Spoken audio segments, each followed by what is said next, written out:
हमारे वरिष्ठ साथी श्री राजनाथ जी, श्री अमित भाई,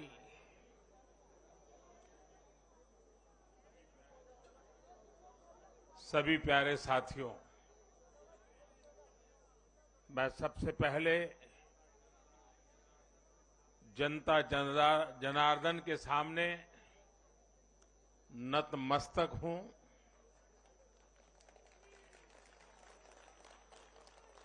जनता जनार्दन का आशीर्वाद अभिभूत करने वाला है।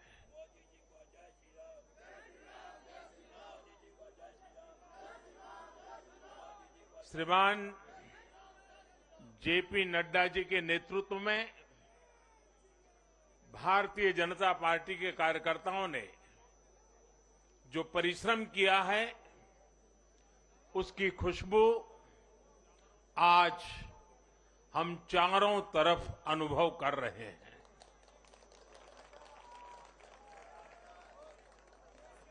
जहां भारतीय जनता पार्टी प्रत्यक्ष नहीं जीती, वहां भाजपा का वोट शेयर भाजपा के प्रति स्नेह का साक्षी है। मैं गुजरात और हिमाचल और दिल्ली और जनता का बहुत विनम्र भाव से आभार व्यक्त करता हूं। भाजपा के प्रति ये स्नेह देश के अलग अलग राज्यों के उपचुनाव में भी दिख रहा है। यूपी के रामपुर में भाजपा को जीत हासिल हुई है। बिहार के उपचुनावों में भाजपा का प्रदर्शन आने वाले दिनों का स्पष्ट संकेत कर रहा है। मैं आज चुनाव आयोग का भी अभिनंदन करता हूं, उनका आभार व्यक्त करता हूं।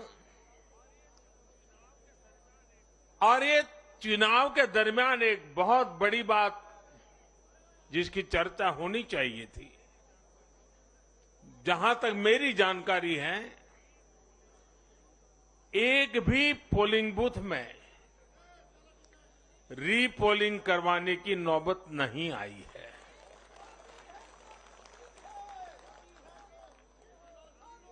मतलब कि सुख और शांतिपूर्ण रूप से लोकतंत्र की भावनाओं को पूरी तरह लेटर एंड स्पिरिट में स्वीकार करते हुए मतदाताओं ने लोकतंत्र के उस उत्सव को बहुत बड़ी ताकत दी है।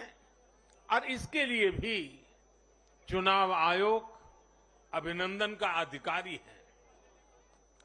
इस चुनाव में हिस्सा लेने वाले हर राजनीतिक कार्यकर्ता को, हर दल को भी मैं साधुवाद देता हूं। साथियों, आज मैं हिमाचल के हर मतदाता का भी बहुत बहुत आभारी हूं। जैसे अभी नड्डा जी बता रहे थे, हिमाचल के चुनाव में 1% से भी कम अंतर से ये हार जीत का फैसला हुआ है। 1% से भी कम। इतना कम अंतर से हिमाचल में कभी नतीजे नहीं आए हैं। हिमाचल में हर 5 वर्ष में सरकारें बदली हैं, लेकिन हर में जब बदलाव हुआ है, कभी 5%, कभी 6%, कभी 7%। जीतने वाले और हार वाले के बीच में अंतर रहा है। इस बार 1% से भी कम। इसका मतलब है कि जनता ने भी भारतीय जनता पार्टी को विजयी बनाने के लिए भरसक प्रयास किया है।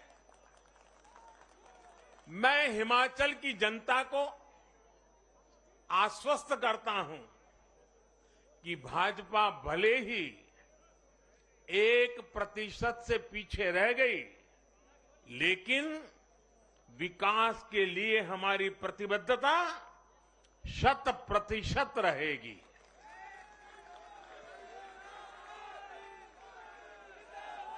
हिमाचल से जुड़े हर विषय को हम पूरी मजबूती से उठाएंगे और केंद्र सरकार के द्वारा हिमाचल की प्रगति का जो उसका हक है उसमें भी कभी हम कमी नहीं आने देंगे।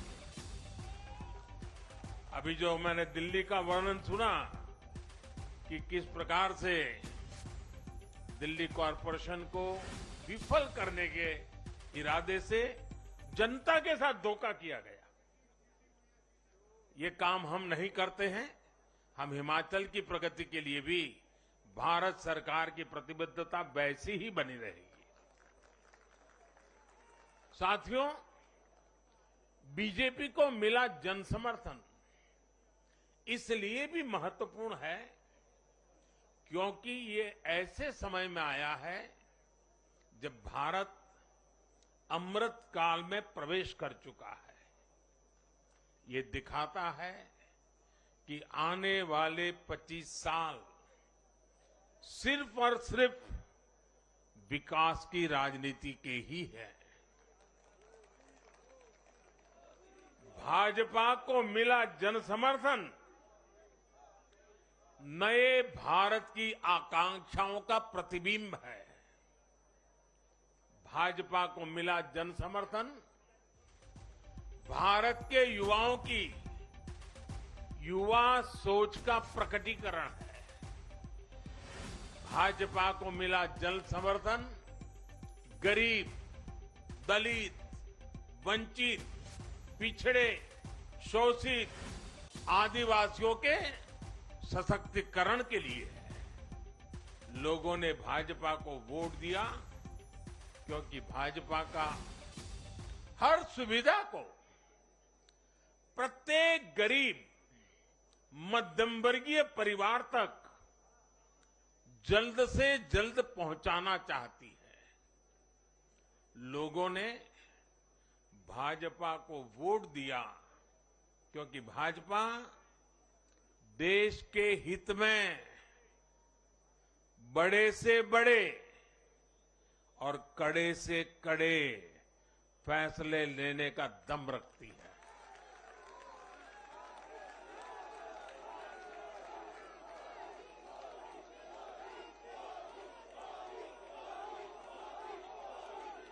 भाजपा का बढ़ता जन समर्थन ये दिखाता है कि परिवारवाद और भ्रष्टाचार के खिलाफ जन आक्रोश लगातार बढ़ रहा है। और मैं इस बात को स्वस्थ लोकतंत्र के लिए एक शुभ संकेत के रूप में देखता हूं। और साथियों, इस बार वाकई गुजरात ने तो कमाल ही कर दिया है।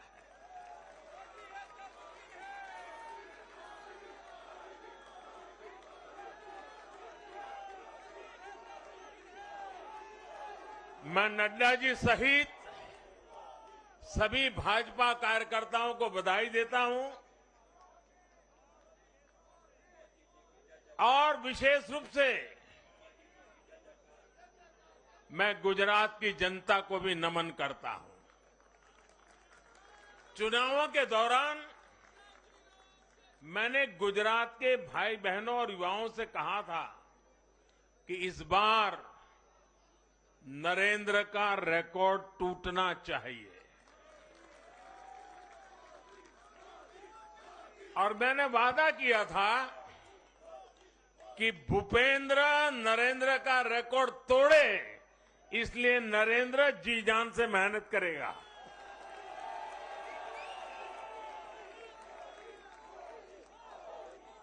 और गुजरात की जनता ने तो रिकॉर्ड तोड़ने में भी रिकॉर्ड कर दिया।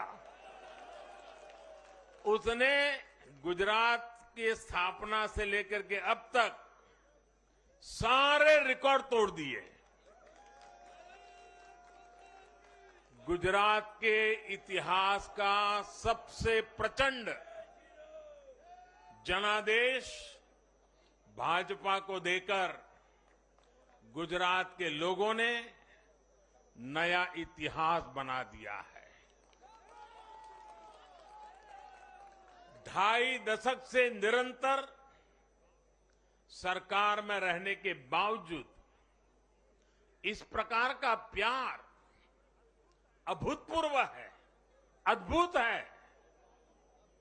लोगों ने जाति, वर्ग, समुदाय और हर तरह के विभाजन से ऊपर उठकर भाजपा को वोट दिया है। भारतीय जनता पार्टी गुजरात के हर घर का हिस्सा है, गुजरात के हर परिवार का हिस्सा है। साथियों, इस चुनाव में गुजरात में 1 करोड़ से भी ज्यादा ऐसे वोटर्स थे जिन्होंने मतदान किया, लेकिन ये वो मतदाता थे जिन्होंने कभी भी कांग्रेस के कुशासन को, उसकी बुराइयों को देखा नहीं था। वे फ्रेश थे, उन्होंने सिर्फ भाजपा की ही सरकार को देखा था। और युवाओं की तो प्रकृति होती है कि वो हमेशा सवाल पूछते हैं, जांचते हैं, परखते हैं, उसके बाद किसी फैसले पर पहुंचते हैं। युवा सिर्फ इसलिए किसी पार्टी को वोट नहीं करते क्योंकि वो दशकों से सत्ता में रही या फिर उस पार्टी के नेता किसी बड़ी परिवार के हैं।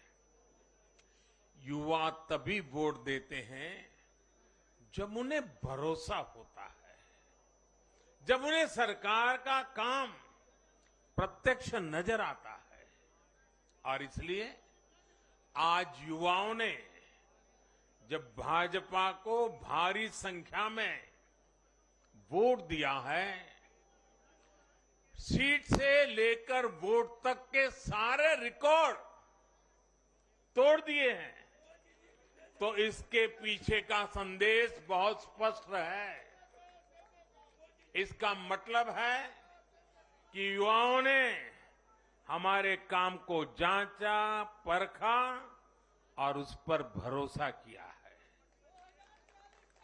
इसका मतलब ये है कि युवा भाजपा की विकास वाली राजनीति चाहते हैं। इसका मतलब है कि युवा ना तो जातिवाद के बहकावे में आते हैं, न परिवारवाद के। युवाओं का दिल सिर्फ विजन और विकास से जीत सकते हैं, और भाजपा में विजन भी है और विकास के प्रति प्रतिबद्धता भी है। साथियों, आज एक और बात याद करने वाली है। जब महामारी के घोर संकट के बीच बिहार में चुनाव हुए थे, तो जनता ने भाजपा को भरपूर आशीर्वाद दिया। जब महामारी के संकट से बाहर निकलते हुए असम, यूपी, उत्तराखंड, गोवा, मणिपुर एक के बाद एक चुनावों में जनता ने भारतीय जनता पार्टी को ही चुना। और आज जब भारत विकसित भारत के लक्ष्य की प्राप्ति के लिए आगे बढ़ रहा है, तो भी देश की जनता का भरोसा सिर्फ और सिर्फ भाजपा पर है।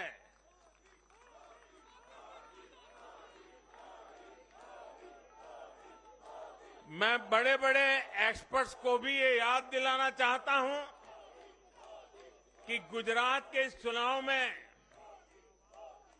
भाजपा का आह्वान था विकसित गुजरात से विकसित भारत का निर्माण गुजरात के नतीजों ने सिद्ध किया है कि सामान्य मानवी में विकसित भारत के लिए कितनी प्रबल आकांक्षा है। संदेश साफ है, जब देश के सामने कोई चुनौती होती है तो देश की जनता का भरोसा भाजपा पर होता है। जब देश पर कोई संकट आता है तो देश की जनता का भरोसा भाजपा पर होता है। जब देश बड़े लक्ष्य तय करता है तो उनकी प्राप्ति के लिए देशवासियों का भरोसा भाजपा पर होता है। जब देश की आकांक्षाएं चरम पर होती हैं तो भी उनकी पूर्ति के लिए देश की जनता का भरोसा भाजपा पर ही होता है। साथियों, भाजपा के आज हम जहां पहुंचे हैं, राज्यों में हो, स्थानीय स्वराज्य की निकायों में हो या केंद्र में हो, ये ऐसे ही नहीं पहुंचे हैं। 5 पीढ़ियां जनसंघ के जमाने से तपस्या करते हुए परिवार के परिवारों खपते रहे, तब जाकर के ये दल बना है, तब जाकर के हम यहां पहुंचे हैं।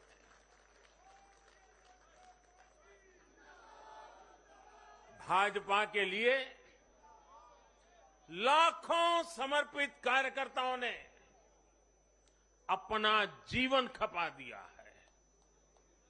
व्यक्तिगत सुख, व्यक्तिगत आकांक्षाएं, व्यक्तिगत खुशी, व्यक्तिगत महत्वाकांक्षा, व्यक्तिगत सफलता, इन सबको तिलांजलि देकर भाजपा का प्रत्येक कार्यकर्ता समाज और देश की सेवा करने में, समाज और देश को सशक्त करने में जुटा रहता है।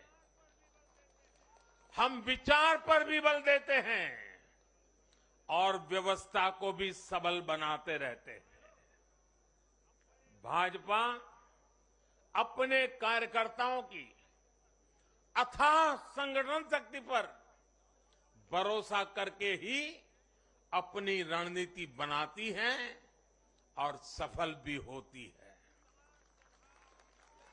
उतार चढ़ाव भाजपा के राजनीतिक जीवन में भी आए हैं, लेकिन हमने आदर्शों और मूल्यों पर अड़िग रहकर दिखाया है। साथियों, पिछले 8 वर्षों में देश में एक और बहुत बड़ा बदलाव अनुभव किया गया है। ये बदलाव कार्य का भी है, कार्यशैली का भी है। भाजपा की सरकारें भी कार्य को छोटा नहीं समझती। हम मानते हैं हर काम बड़े लक्ष्यों की प्राप्ति का माध्यम बनता है। इसलिए भाजपा की सरकारों ने गरीबों के लिए पक्के घर, शौचालय, गैस कनेक्शन, बिजली कनेक्शन, नल से जल, बैंक में खाते, मुफ्त इलाज, मुफ्त भोजन, इंटरनेट, ऐसी बेसिक सुविधाओं पर फोकस किया है। पहले की राजनीति में ये बहुत फैंसी विकास नहीं माना जाता था। पहले की राजनीति में इसे बड़े काम के तौर पर देखा भी नहीं जाता था। इसलिए आज जो भी सरकारी लाभ है वो हर व्यक्ति, हर क्षेत्र, हर वर्ग जो उसका हकदार है उस तक तेजी से पहुंचने के लिए ईमानदारी से प्रयास किया जाता है। पूरा का पूरा पहुंचे, इसके लिए टेक्नोलॉजी का भी भरपूर उपयोग किया जाता है। किस क्षेत्र, किस वर्ग, किस समुदाय में कितने वोट हैं, इस आधार पर न हम देश चलाते हैं, न राज चलाते हैं, न सरकारें चलाते हैं। और हमें आज इस बदली हुई राजनीति के सकारात्मक नतीजे भी देखने को मिल रहे हैं। आज बड़े बड़े एक्सपर्ट भी ये कह रहे हैं कि भारत में गरीबी कम हो रही है।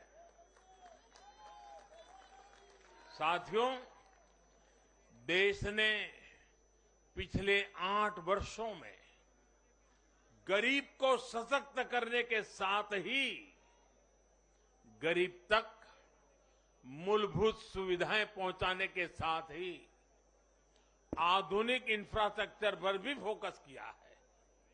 रोड हो, रेल हो, एयरपोर्ट हो, टनल्स हो, सोलर पावर प्लांट हो, स्टेडियम हो, ऑप्टिकल फाइबर नेटवर्क हो, जो भी हो, सबसे उत्तम हो, सबसे श्रेष्ठ हो, ये आकांक्षा लेकर आज भारत चल रहा है। और साथियों, मैं एक और बात आपको याद दिलाना चाहूंगा। हम सिर्फ घोषणा करने के लिए घोषणा नहीं करते, हम राष्ट्र निर्माण के व्यापक मिशन के लिए निकले हुए लोग हैं। इसलिए सिर्फ 5 वर्ष के राजनीतिक नफा नुकसान को देखते हुए हम कोई भी घोषणा नहीं करते। हमारी हर घोषणा के पीछे एक दूरगामी लक्ष्य होता है, एक रोड मैप होता है। ये बात स्पष्ट है कि देश आज शॉर्टकट नहीं चाहता। देश का मतदाता आज इतना जागरूक है कि क्या उसके हित में है, क्या उसके अहित में है, वो अच्छी तरह जानता है। देश का वोटर जानता है कि शॉर्टकट की राजनीति का कितना बड़ा नुकसान देश को उठाना पड़ेगा। आज देश में कोई संशय नहीं कि अगर देश रहेगा, देश समृद्ध होगा, तो सबकी समृद्धि तय है।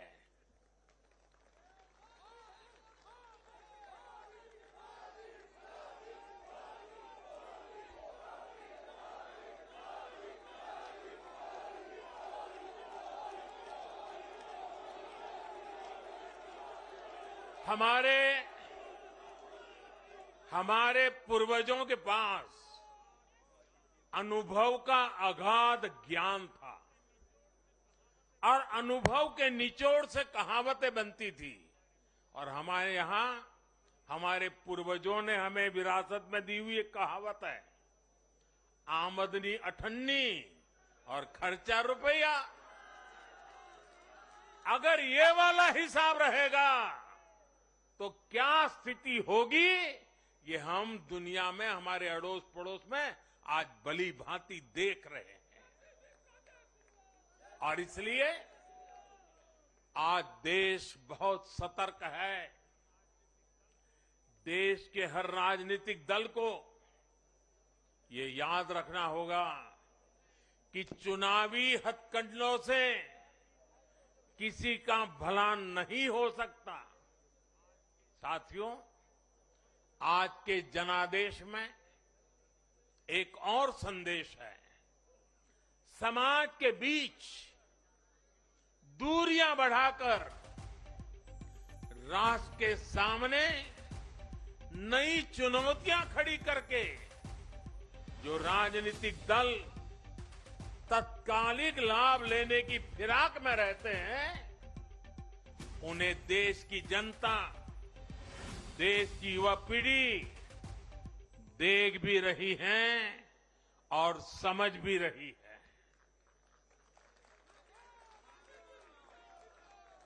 भारत का भविष्य फॉल्ट लाइंस को बढ़ा करके नहीं, फॉल्ट लाइंस को गिराकर ही उज्जवल बनेगा।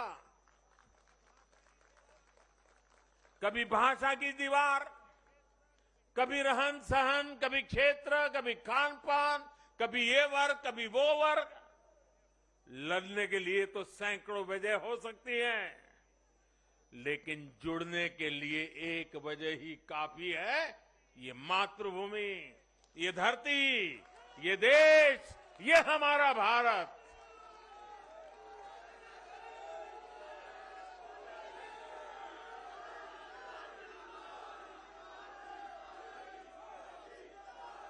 जीने के लिए और मरने के लिए इससे बड़ी वजह कोई और नहीं हो सकती।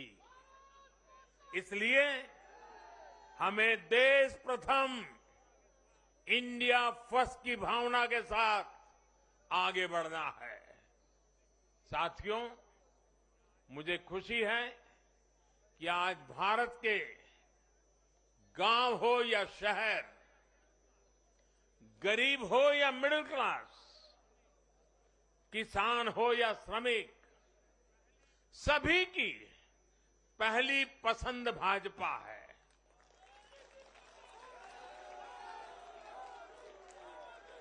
भाजपा को गुजरात के आदिवासी क्षेत्रों का भी अभूतपूर्व आशीर्वाद मिला है।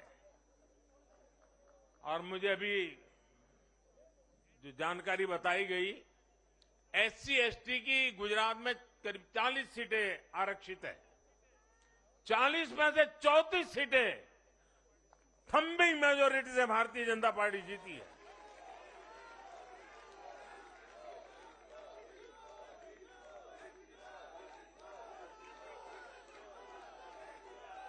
आज आदिवासी भाजपा को अपनी आवाज मान रहे हैं।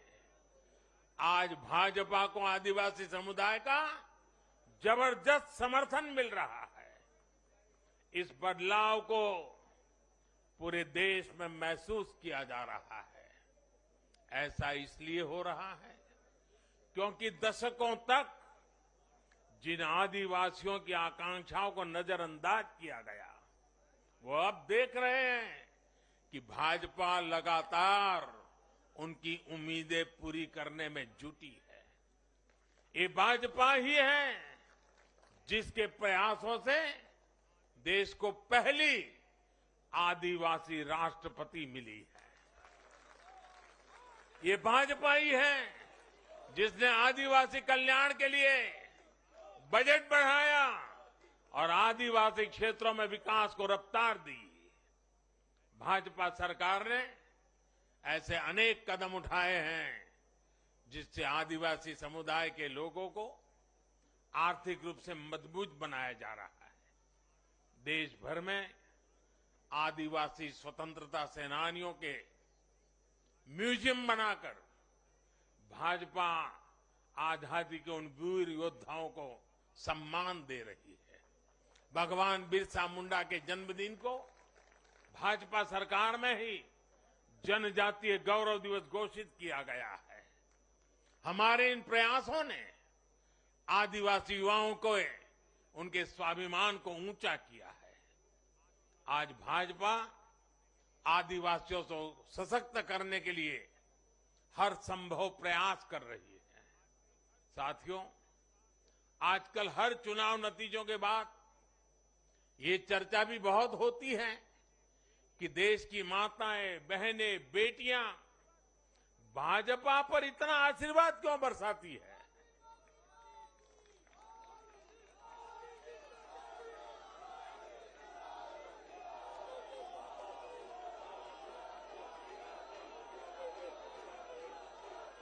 अगर कोई ईमानदारी से आत्मचिंतन करे तो ये पाएगा कि आजादी के बाद से पहली बार आज देश में एक ऐसी सरकार है जो महिलाओं की समस्याएं, उनकी चुनौतियां, उनकी आवश्यकताएं उनकी आकांक्षाएं, उसे समझने का लगातार प्रयास कर रही है और उसके अनुसार काम की योजना बनाती है।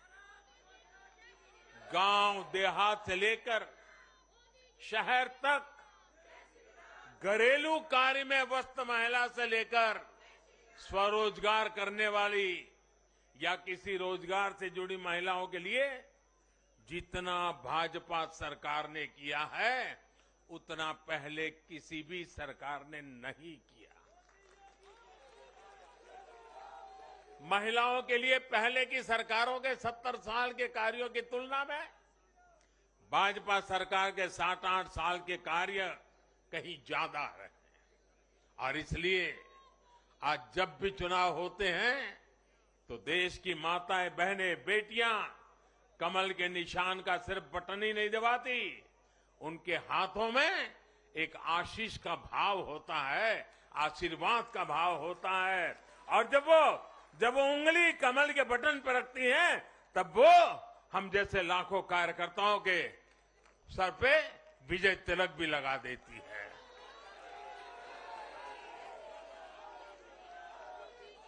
महिलाओं के मुद्दे भाजपा के लिए चुनावी मुद्दे नहीं है, बल्कि भाजपा की हर योजना का वो प्राण तत्व है। महिलाओं का जीवन आसान बनाना हो, महिलाओं को ज्यादा से ज्यादा रोजगार के, स्वरोजगार के अवसर मुहैया कराना हो, ये भाजपा का कमिटमेंट है।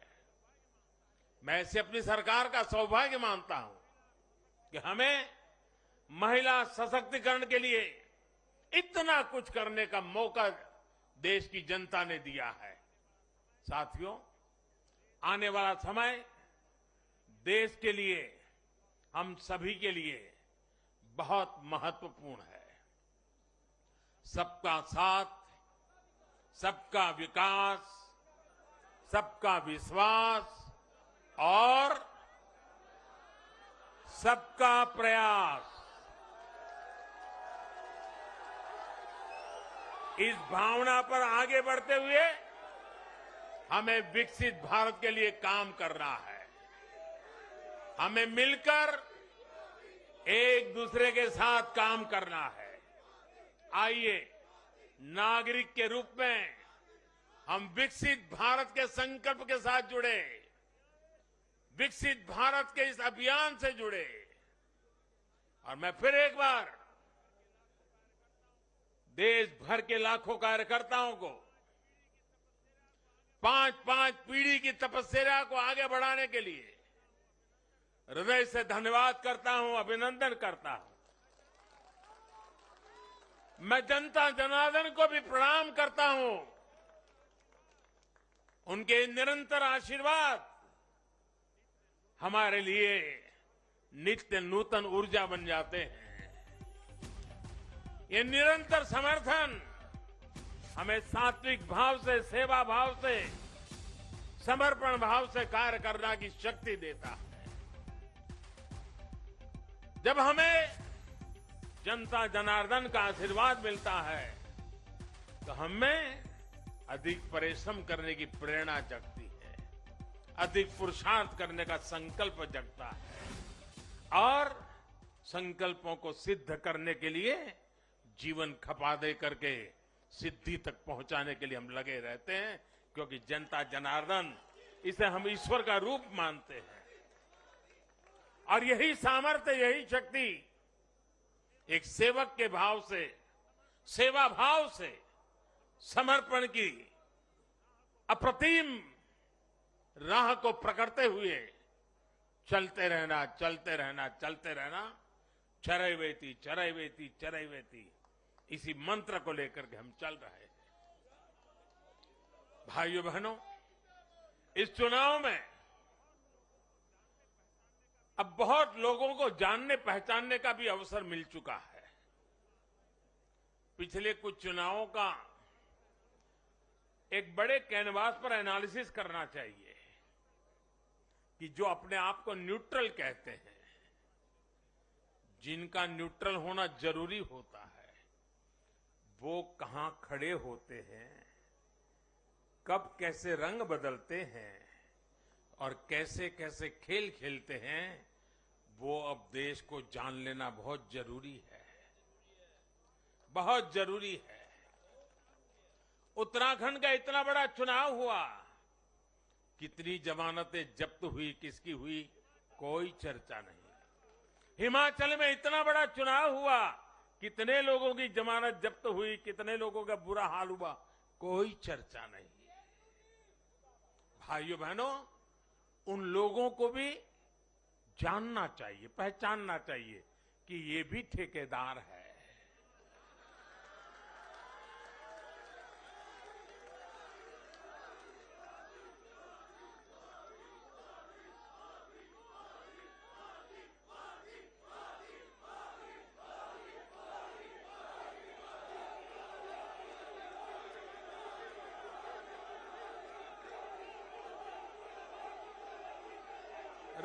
राजनीति में सेवा भाव से एक मूक सेवक की तरह काम करना, वो जैसे डिस्क्वालिफिकेशन माना जा रहा है। क्या नौबत आई है, ये कैसे नए मापदंड लगाए गए हैं। अब देखिए, मुझे खुशी हो रही है कि हमारे गुजरात के सीएम भूपेंद्र भाई पटेल करीब करीब 2 लाख वोटों से जीते हैं।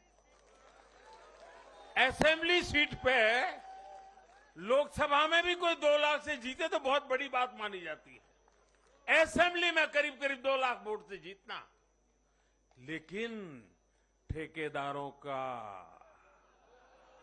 उनका तराजू कुछ और है। और इसलिए भाइयों बहनों, हमें निरंतर विपरीत इन जुल्मों के बीच में आगे बढ़ना है। हमें अपनी सहन शक्ति को बढ़ाना है, हमें अपनी समझ शक्ति को बढ़ाना है, और हमें हमारे सेवा भाव का विस्तार भी करना है, हमारे सेवा भाव की गहराई भी बढ़ानी है, और सेवा भाव से ही जीतना है। क्योंकि जो जहां बैठा है वो बदलने वाला नहीं है, उसका इरादा नेक नहीं है जी। और इसलिए हमारी कसौटी है, हर पल हमारी कसौटी है। और मैं तो कभी कभी मानता हूं, और खास करके 2002 के बाद मैं विशेष रूप से मानता हूं, शायद मेरे जीवन का कोई पल ऐसा नहीं गया, कोई कदम ऐसा नहीं रहा जिसकी धज्जियां न उड़ा दी गई हो, जिसकी आलोचना नहीं, धज्जियां उड़ा देना, बाल नोच लेना। लेकिन इसका मुझे बहुत फायदा हुआ, क्योंकि मैं हमेशा सतर्क रहा। हर इस प्रकार की बुरी प्रवृत्ति से कुछ न कुछ सकारात्मक खोजता रहा, खुद में बदलाव लाता रहा, सीखता गया, बढ़ता गया। और जिन लोगों को चारों तरफ से उछालने वाले लोग रहते हैं, कंधे पर बिठा करके नाचने वाले लोग रहते, उनसे सुधरने की भी संभावना नहीं होती है। वो तो जो है वहां से भी बिगड़ेंगे। और इसलिए आलोचनाओं ने भी हमें बहुत सिखाया है। हर आलोचना में से हमारे काम की चीज हमें खोजते रहना है, हमें अपनी शक्ति को बढ़ाते रहना है, और कठोर से कठोर झूठे आरोपों को सहने का सामर्थ्य भी बढ़ाना होगा साथियों, क्योंकि अब जुल्म बढ़ने वाला है। अब मान के चलिए, मुझ पर भी बढ़ने वाला है, आप सब पर भी बढ़ने वाला है, क्योंकि ये सहन नहीं कर पाएंगे, ये पचा नहीं पाएंगे। और उसका जवाब यही है, हमें अपनी सहन शक्ति बढ़ाना है, हमें अपनी समझदारी का विस्तार करना है, हमें अधिक से अधिक लोगों को समावेश करने की दिशा में अपने हाथ चौड़ा करके लोगों को स्वीकारना है, स्वागत करना है। सकारात्मक रास्ता, सेवा भाव का रास्ता, समर्पण का रास्ता, यही मार्ग हमने चुना है, वही मार्ग हमको यहां पहुंचाया है, और आगे भी हमारे पुरुषार्थ से परिश्रम से देश की आकांक्षाओं वाला ये देश भी बनेगा। 2047 जब हिंदुस्तान आजादी के 100 साल मनाएगा, विकसित भारत हमारे नौजवानों के हाथ में हम देके जाएंगे। दोस्तों बोलिए भारत माता की, भारत माता की, भारत माता की। बहुत बहुत धन्यवाद। भारत माता की। श्री नरेंद्र मोदी जिंदाबाद। श्री नरेंद्र मोदी जिंदाबाद। मैं धन्यवाद करता हूं आदरणीय प्रधानमंत्री जी का, श्री शीर्ष नेतृत्व का, यहां उपस्थित सभी भाजपा के कार्यकर्ताओं का, और जिन्होंने दिल खोलकर भाजपा को आशीर्वाद दिया उन सभी वोटर्स का बहुत बहुत धन्यवाद।